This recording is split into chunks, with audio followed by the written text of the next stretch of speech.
As the wind erodes and the water corrodes, altering everything we think we know, but we don't. It's all temporary, and it used to, but now the thought doesn't scare me or keep my feet from following one after another until I slumber. Then my mind, not my feet, wander and dream of people and places I'll never see again.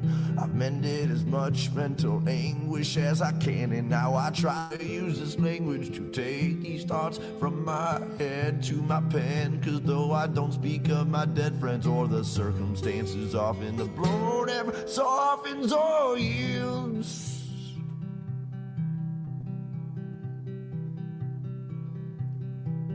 I'm in a desolate field, lonesome stargazing, night blazing, chasing traces of remembrance and reverence of relevant friends and acquaintances, and faceless and nameless names and faces. And while my mind is racing through these photo albums and quotations, all these people and places far from me, for only land and stars I see when I'm outside of the Mile High City, which is not my city, for I was born 1,000 miles northeast of there, in the land of beer and lakes and pistol fire on MLK's birthday, where there is no minorities and segregation's mandatory. But that's a whole nother story altogether, and no matter the weather or hardships that any place brings, I'll still laugh when people shiver and say it's freezing, or say, hey, no, wait, I already had 18 mixed drinks, but I guess it's a Midwest thing, and I'm a mess from a dirty city and brought most of this filth I've gathered with me. Here we are, another week, another opportunity for us to come together and shine the light on what might be plaguing you. Yes, this week when we talk about shining the light, and when you become aware of who you are and how you operate, the light shines through to how you really show up every day. And once we understand, we can never look away from the light. That's what we'll be talking about today, coming up after the verse. My work labors on as lovers sleep in each other's arms, remaining calm and collect. I begin my self-reflection process of redemption. Honestly, I don't know where this road leads, or if I'm even going. Could be rowing upstream, or worse, chasing my dreams to the peak, to finally be somebody doing something with what I have, rather than saying again and again that I can't and I won't anymore from this day forward. Cause Lord knows the past is set in stone, the present is yours to mold and to use for future uses. I know I'm a nuisance, I'm told, cause I'm neither young nor giant nor gnome. I don't sleep on these streets usually, though I've made thrones of my own. I don't sit well with idle hands, though don't know what to do when I'm home all alone. I'm a menace thrown from society, and as it lies to me, I'll smile silently as others do as they please. I am watching and listening, and I'm grinning all the while, 'cause sometimes all you can really do is smile. So as the work labors on, I'll keep on singing my songs, and this day is never done. We just keep on spinning around that sun, and well, through all these miles and trials, all I've learned to do is smile. Is to smile.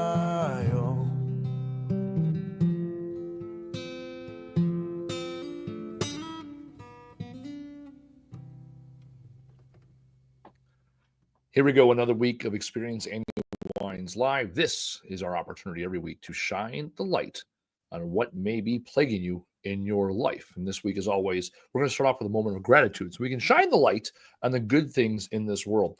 This week, I want to thank my friend Patricia Clausen. Patricia and I have known each other for about a year. We had lunch last year at some point, had a great lunch. It was one of those blocked off 90 minutes turned into like 3 hours of the world famous Butler, and we're jamming, we're sharing ideas back and forth and feeling great. She's one that listens to the show. She gets my blog every week. And back in November, I did an episode on blame, excuse, and denial, and how do we combat those things. And she came back to me and she sent me an email and she said, ooh, a suggestion I make. And I love a good suggestion. She said, because I love things that are in threes, and I love things that rhyme, or they all start with the same letter. It's how my brain remembers things, and how I'm able to articulate um, and gain perspective, even shining the light. Right? I think about I'm thinking, I'm talking, I'm trying. For example, all three of those have a rhyming scheme to them. They all start with a T, and when I lay those out, where am I going with this? So, anyways, I often talk about reflection, awareness, and then regulation in real time. And so she hit me back up in November, and I randomly found this email the other day and got me really excited. So she says, "How about using the 3 R's to get out of bed?" So blame, excuse, denial, and use the OARs to succeed and enjoy aliveness. That's what she said. So bed, BED, blame, excuse, denial, or OAR, ownership, accountability, responsibility. That is the action coach model. So she said the 3 R's, which is to reflect, to realize, and to regulate. And I love that word, right? Realize. So we talked about last week or 2 weeks about reality, right? What is real? And so what I love about people like Patricia and the listeners that contribute, I've taken this thought leadership to a certain point, and it is not Bible. It's not written in stone. This is our opportunity to say, okay, where else can we take this? Who else can contribute? How do we make this even more digestible? And what I realized in doing that is to be receptive to other people. And as I thought about this word realize, it reminds me of a lyric that my brother has in one of his songs. My brother Tyler J. You can check him out. Tyler J. Happy Feet. Check him out on YouTube, YouTube Music, Spotify, all the places. And he has one of those lines in his song that says, "Realize with real eyes." And what he's saying in there is, when you start seeing things more clearly, you realize what's going on around you. And then again, it goes back to that reality, and how do you change the real part of reality. So I 100% am giving her credit for that. I'll give her credit for it every time I say it on stage, every time I say it here, and I remember to give her that credit, that realize how powerful a word that is. It's different than being aware, right? Being aware is, okay, I kind of know this thing, but realize, like, hold on, how do I own this? How is this me now that I realize where I'm coming in, how I'm showing up to the world? And conveniently, that's what we're going to be talking about when we're talking about shining the light. Let's pay some bills here. Speaking, it's what I love doing. That's it. Workshops, primarily. I also do keynotes, anywhere from 45 minutes to 60 to 90 to 4 hours. I love going out and impacting the world through lessons like we talk about here. And how do I bring this all together? How do I shape and mold the world? My goal is to change the world one word at a time. And I do that through keynotes and through workshops. So for those of you that have companies, for those of you that work for companies that want this information, and how do we create that language of leadership, something that's systematic, thorough, and repeatable within your organization, so that you can realize the real goals in the organization. Realize this is the best way that we can work with each other. This is the best way we can communicate to develop more and more teamwork, more and more accountability, ownership, and responsibility. So that's the plug for the day. All right, let's get to the subject matter at hand. Shining through the light. I was at my parents' house yesterday. I stopped by, my daughter and I. She was heading back to her mom. Stopped by, made some muffins with Grandma I. That's what we do. So I stopped. I was washing my hands in the bathroom. The light was off, middle of the day. The light is shining through the window in the bathroom. And I look in the mirror, like I look in the mirror every morning. And all of a sudden, I see some blemishes on my face I hadn't seen, a scar or two, maybe even a wrinkle that I hadn't yet acknowledged.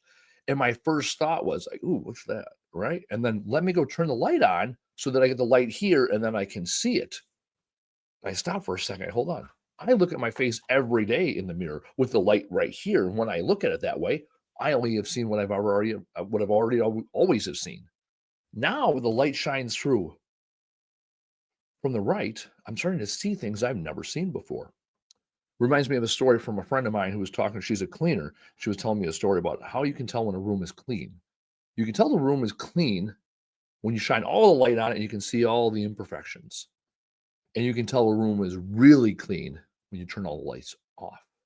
Because then all of a sudden, whatever natural light comes in, you can start to see dust in certain places that was washed out when the overhead lights, the traditional lights, are on. And she said, so to be really clean is to have the blackout clean, to have the whole room so dark that you can notice anything and everything. And it's this unique perspective. It's like, well, no, let's shine more light on the situation. That's how we can best see what's going on in the world. And reality is no. Sometimes it's about having the right light shined on a situation that will change. And this goes on to what we talked about here back in November when I talked about blame, excuse, denial versus ownership, accountability, responsibility, about the thinking, the talking, the trying.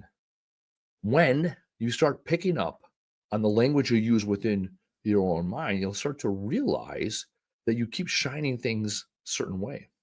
When you shift the way you see, all of a sudden you see something different. Reality is what reality is. When I do my 4-hour workshop, the first exercise we do is we have people write down an event from their past, their present, and their future that gets them triggered in a way they feel some sort of way. And then we shift the language from things in the future that you had to do, things you get to do, or in the present rather, right? Things in the past that happened to you, and now look at it where it's happening for you. And things in the future that you thought caused you anxiety, and really, what is the excitement there? And when we shift that one word, all of a sudden the real part is true, and yet we look at it from a new perspective, and now we have a new understanding. And it's no different than me standing in the mirror yesterday. I stood there in the mirror and I saw something new, and my first instinct was to go back to my old ways. The first instinct was to turn the light on in the bathroom, because that's the light is right here, and it's supposed to show me all the things. And what that is, that's plateau thinking. That's going back to what you've always done before. 10 years ago, when I was at Master Resiliency Training, 80-hour course, University of Pennsylvania and the Army, to teach us battle-hardened veterans of the Iraq and Afghanistan wars to understand how to be softer in our approach, to be more aware of what's going on around us. It was the foundation of my book and really a lot of my teaching. Those 2 weeks I spent 10 years ago at Fort Custer, Michigan. And I was with this guy, Staff Sergeant Foshi from Mississippi. And about, I don't know, halfway through the first week, Tuesday, Wednesday, when we're first starting to have those aha moments, because it's like open mouth, insert fire hose kind of training. I'm used to Billy Badass training. And this is like, let's talk about psychology and deep-seated feelings and emotions and our icebergs and subconscious and conscious ways of thought. Like, it was very different. And Foshi, in his own weird wisdom, said, if you always do what you already done, you only get what you already got. I have that on the board in the room next to me, still on the board. 10 years ago, I remember that moment in time. He expressed what 80 hours of coursework couldn't express in a way that I understood, and yet I understood that moment. He shined a light that I've never thought about before. So when I change things in my life changes around me, and not because reality changed, it's that my perspective changes. When I got a new car recently, things changed. I went from driving stick shift to now automatic. Well, that was a change. All of a sudden, I'm driving different. I'm seeing things different. A minor change, and yet I see the world slightly different because the windshield is different.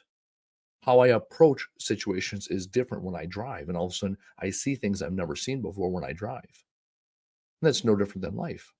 When I quit drinking alcohol, I started seeing things different. When I stopped associating with certain people, my life started shining new lights on things. When I pulled away from people, some people leaned in and some people stayed out in my life.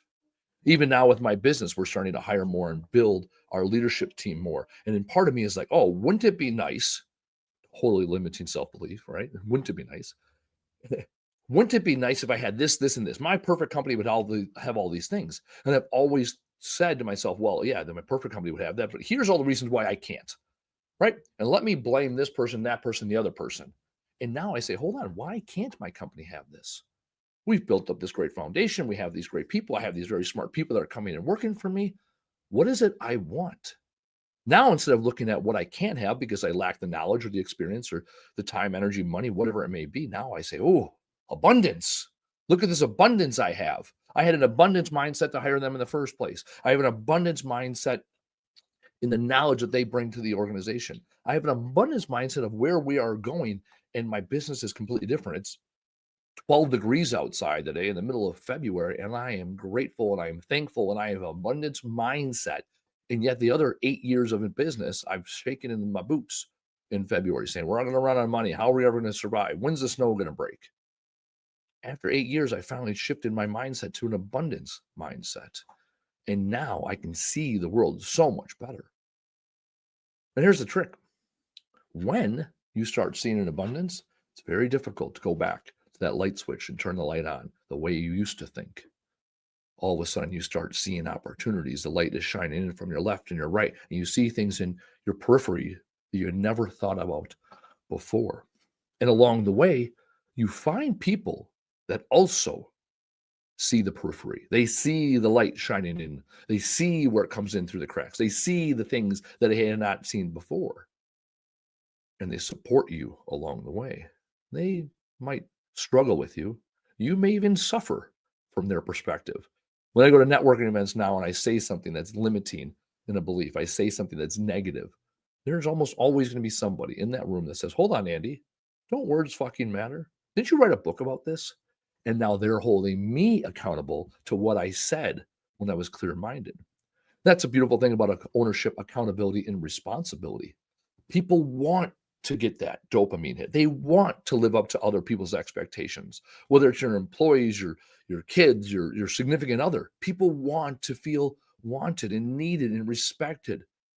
And so when you surround yourself with people that are full of ownership, accountability, responsibility, oh, they're going to hold you accountable. They're going to hold you accountable to what you said when you were free and you're using your big brain, your creative, confident, clear brain versus that lower lizard brain of fight, flight, or freeze.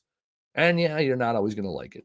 I can say that myself. I don't always like it. And yes, it's often uncomfortable when people hold you accountable. And it's that short-term pain for the long-term gain. The goal here is that you start to realize how you show up every day. Take the time to reflect. Look at yourself and when were you showing up in a way that you really were proud of yourself, where you had that ownership, accountability, responsibility? Who was there to support you? Who propelled you forward? Who were those people that brought out your unique ability? And look at other times in your life where you were full of blame, excuse, and denial. What was the stimulus? How did you approach the situation? Who were the people that filled that vile bucket along the way? Right? We talk about the two wolves, that wolf of abundance and love, and the wolf of scarcity and fear. And there's some people that love to feed that wolf because that's how they're feeling about themselves, whether it's anxiety, insecurity. They're bringing that to the table, and there might be comfort there. Misery loves comfort, and misery loves company. It's comfortable to live in the misery. And I know that. I used to share tons of negative memes on social media because it made me feel better in the moment. And yet it didn't propel me forward. I was still there the next day. And now that I've gotten rid of some of that negativity in my life and I surround myself with people that have ownership, accountability, and responsibility in their minds, I grow a little bit more each and every day. Climbing a mountain takes work, it takes skill, it takes a team, it takes a mindset that does not serve you among the plateau people.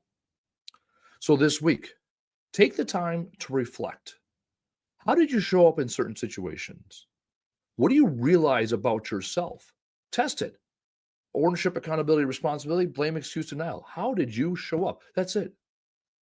What language did you use to prep yourself for this situation? Did you go into it with a fear-based mindset, or did you go into it with a abundance-based mindset? And then ultimately, how did you regulate yourself in real time? Final story, this last week, I had an exchange with my ex-wife with our daughter.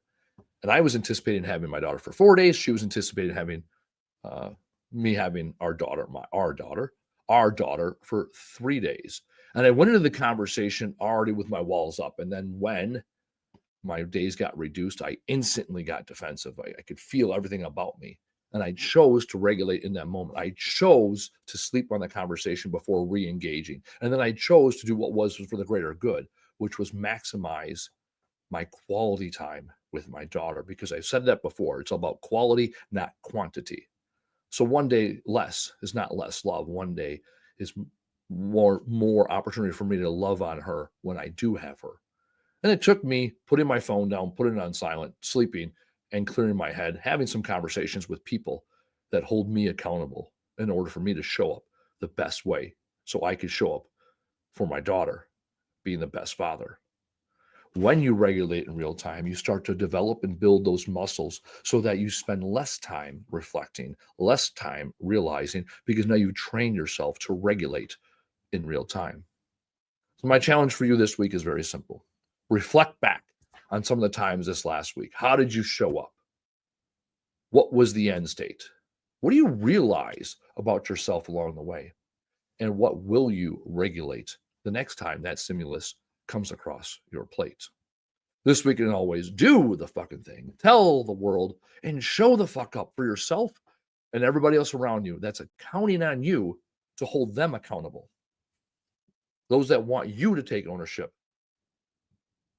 Those are the reasons why we show up, is to be the best authentic version of ourselves for ourselves and others. I'll see you next week. Well, through all these miles and trials, all I've learned to do is smile.